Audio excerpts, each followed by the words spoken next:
নমস্কার। আজকে আমরা আলোচনা করব কিভাবে বচন করা হয়। কোনো একটা বাক্য যখন থাকে, যেমন উদাহরণ হিসেবে যদি আমরা নিই,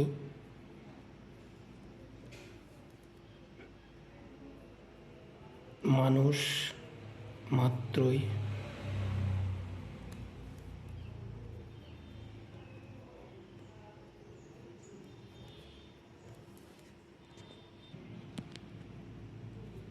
এটা একটা বাক্য। এই বাক্যটাকে যখন আমরা লজিক্যাল ফর্ম করব, তখন এলএফ লিখে এখানে দেখতে হবে মাত্রই কথা আছে, এবং মাত্রই কথাটা যেহেতু আছে সেই হিসাবে আমরা গুণ বচন করব।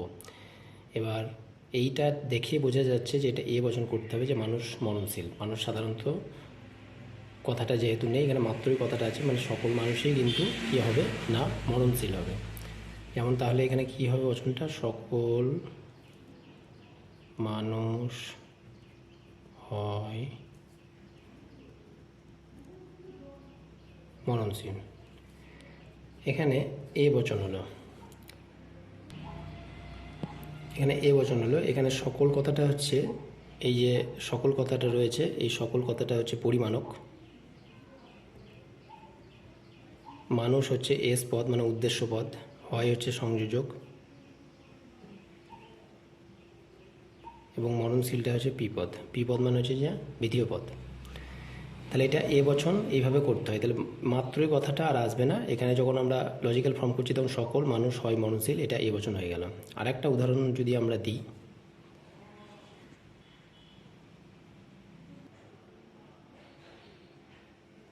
এখানে দ্বিতীয় বাক্যটা লেখা আছে সাধারণত ছাত্ররা পরিশ্রমী।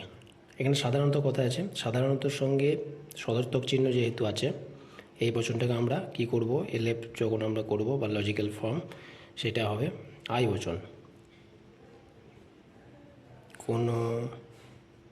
কোনো ছাত্র যেটা আছে সেটা উদ্দেশ্যপদ, ছাত্র হয় পরিশ্রমী।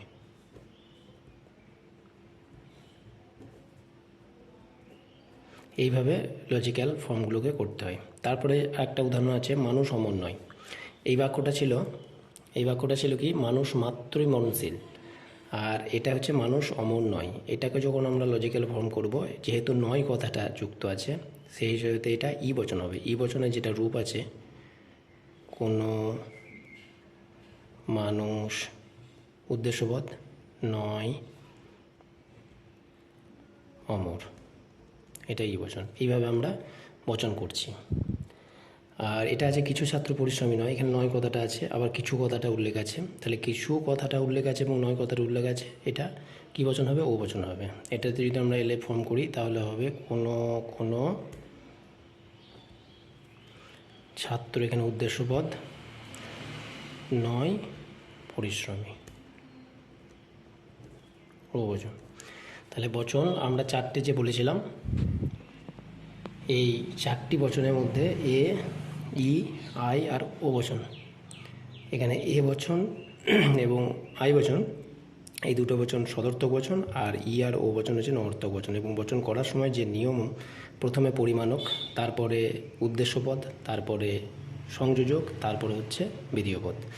প্রত্যেকটি ক্ষেত্রে একই নিয়ম। এটা হচ্ছে যে এস মানে সাবজেক্ট পদ, এটা হচ্ছে যে পি মানে হচ্ছে বিধেয় পদ।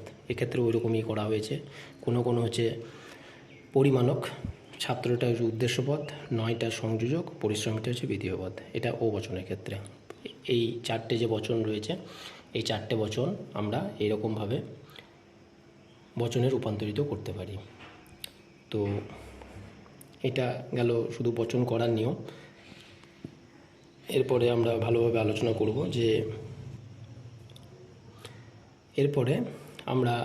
করব যে কোন কোন চিহ্ন থাকলে কোন কোন বচন হয়, সেটা জানার জন্য নেক্সট ক্লাসে আমরা আলোচনা করব। তো এই যেমন নয় চিহ্নটা আছে, যেমন সাধারণত চিহ্নটা আছে, বা এখানে যেমন মাত্রই চিহ্নটা আছে, এই সমস্ত বিষয়গুলো থাকলে কি বচন হয়, এর একটা সূত্র আছে। সেই সূত্রটা আমরা নেক্সট ক্লাসে আমরা আলোচনা করব।